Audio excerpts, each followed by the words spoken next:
Okay, let's start. Imagine this. You are 40 years old, sitting on a plane, and next to you is a 6-year-old child from another country. Both of you are learning Spanish.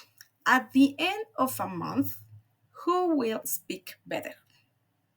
Yes, the intuitive answer is almost unanimous. The child. There is a deeply rooted belief, almost a modern myth, that children are linguistic sponges with a superpower that adults have lost. But is this really true? Or does the science of psycholinguistics, the study of how the mind processes language, tell us a more complex story? Today, based on Chapter 6 of Danny Steinberg's Introduction to Psycholinguistics, we are going to dismantle this idea and discover the real battle in second language acquisition. Okay, in this part, we are going to talk about the cognitive dichotomy. To understand the problem, we must define two key processes that Steinberg identifies in learning: explanation and induction. The first term is explanation. This term is conscious. This is the analytical learning process. It is when a teacher gives us a grammatical rule. For example, the subjunctive is used to express desire, and we applied it consciously. The second is induction and is unconscious. This is the process of discovery. It is when we hear thousands of examples of the subjunctive and without anyone giving us the rule, our mind automatically deduces it and we use it naturally. Okay, so here's the first surprise. Adults are superior at explaining things. Thanks to their cognitive development, adults can pick up a grammar book and progress faster than children in early stages. We can contextualize language as a mathematical problem and solve it. That's why adults show faster progress at first. Analogy: adults are like engineers who build bridges using detailed plans. This is the explanation. They progress quickly at first because they know exactly where each piece goes. The plasticity and inductions. If the adult wins initially, why does the child win in the long run? The answer lies in induction and biology. For example, Lenneberg's famous critical period hypothesis suggested that there is a biological window until puberty, where our brains are optimally wired for unconscious language acquisitions. For example, young children are not afraid of making mistakes. They simply play with language, relying on inductions. Their brain absorbs the patterns, the musicality, and the most important, the accent. Studies show that while adults can master grammar and vocabulary, acquiring a native pronunciation becomes progressively more difficult with the age.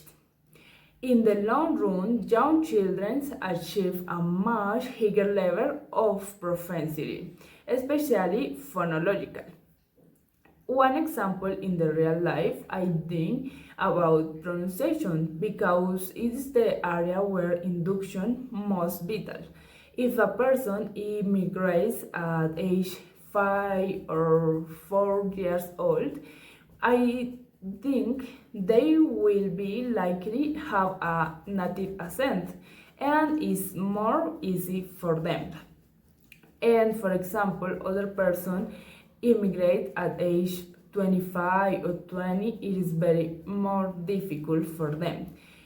And for example, even with 30 or 20 years of practice to eliminate the foreign accent, the affected filter. The debate is not just biological or cognitive, it is fundamental, physiological, and social. This is, for example, Steinberg's books give us the most important key. For example, if an adult the cognitive ability to learn quickly, why do they often fail? Because of the affected filter. Adults carry a huge mental backpack. This contains, for example, inhibition, the fear of speaking poorly or of sounds ridiculous, anxiety, the fear of making mistakes in public, and other is identity because our mother tongue is tied to identity. When we try speaking in language too, we feel like we're losing a part of ourselves. And other thing is a child falls and gives up.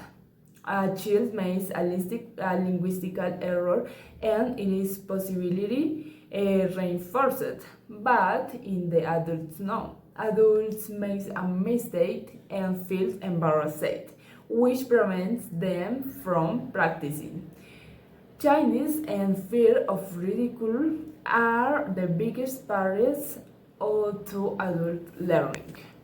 Okay, so the conclusion is not that we cannot learn a language after the age of 12. The conclusion is that we must change our strategy. Let's take advantage of explanation or analytical ability. But above all, we must imitate the courage of children. Lower our effective filter, accept mistakes as essential steps, and immerse ourselves in induction through communication. Children are not linguistic superheroes. They are simply not afraid to look silly. So the next time you sit down to learn a new language, remember, you are not fighting a biological deadline, but a psychological one. The question I invite you to take away is, if success in learning a second language depends more on courage than age, what fear are you willing to let go of today to start speaking?